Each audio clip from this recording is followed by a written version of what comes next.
और फिर आप लोग तब तक मानते नहीं इस बात को जब तक शास्त्र में लिखा ना, इसलिए ये मौका मिल जाता है, क्योंकि शास्त्र प्रमाण तो फिर पाखंड भी प्रमाण। उधर शास्त्र में लिखा है, पाखंडी पैदा हो जाते, सीधे आ जाते हैं वहां पर। हाँ देखो ये बात शास्त्र में लिखा है, शास्त्र में लिखा है कि आपको साधु संतों की सेवा करना है, शास्त्र में लिखा है।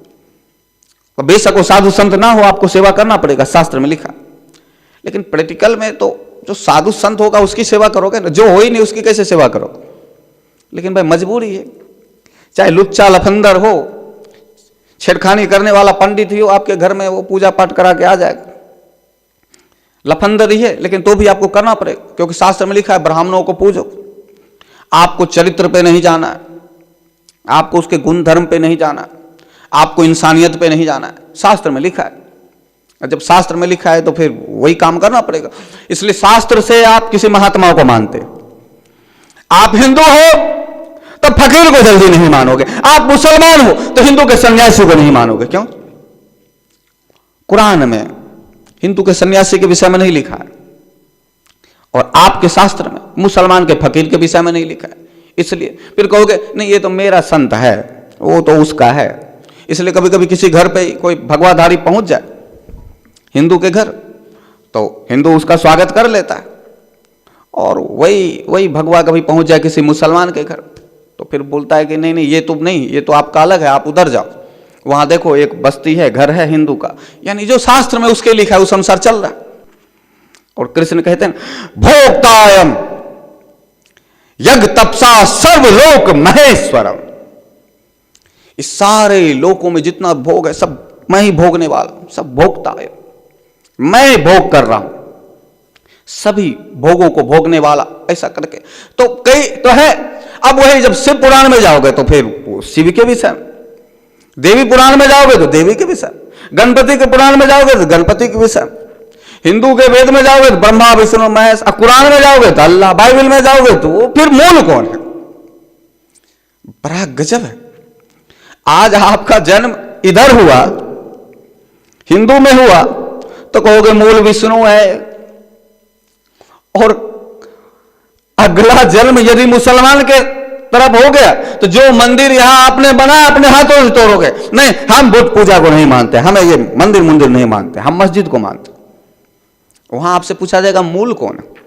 अल्लाह ताला, मूल अल्लाह है। अब फिर अगला जन्म कहीं हो गया उधर ईसाइयों में, तो फिर बोलोगे नहीं नहीं गॉड जीसस उसके पुत्र है, वहां पे जाओ। यानी वही बात है, मूल आपको पता नहीं, किताब की आपको पता है, शास्त्र का आपको पता है, क्योंकि मूल के लिए खोजे नहीं ना। मोहम्मद साहब ने तपस्या करके सत्य को देखा, पर किसी और मुसलमान ने तपस्या करके सत्य को नहीं देखा ना।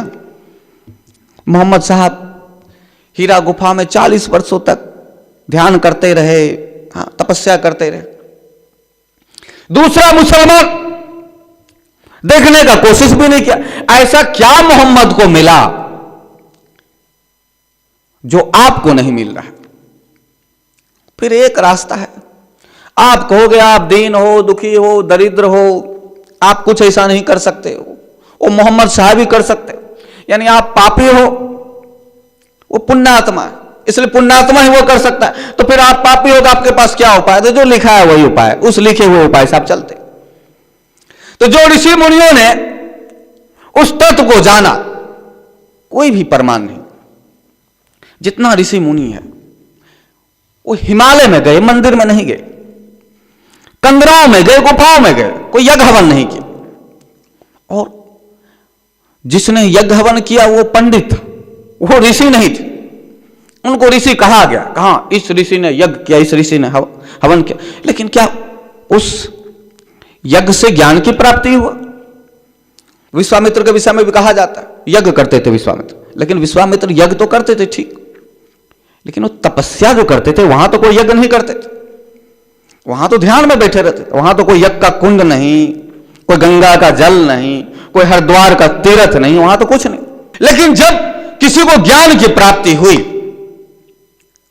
तो गुफाओं में जाके हुआ, कंदराओं में जाके हुआ, ना कि किसी तीर्थ में जाके हुआ, किसी मंदिर को पूज कर हुआ। ऐसा नहीं हुआ किसी को। गुफाओं में, कंदराओं में गया, ध्यान में गया, तो सत्य को जाना। अब जब ज्ञान में गया और सत्य को जाना, तो सत्य उसकी ना देवी थी, ना देवता थे, ना इंद्र था, ना वरुण थे, ना कुबेर थे, ना ब्रह्मा थे, ना विष्णु थे, ना महेश थे। उसने वो सत्य को जाना जिसको ब्रह्मा ने जाना, जिसको विष्णु ने भी जाना, जिसको शिव ने भी जाना।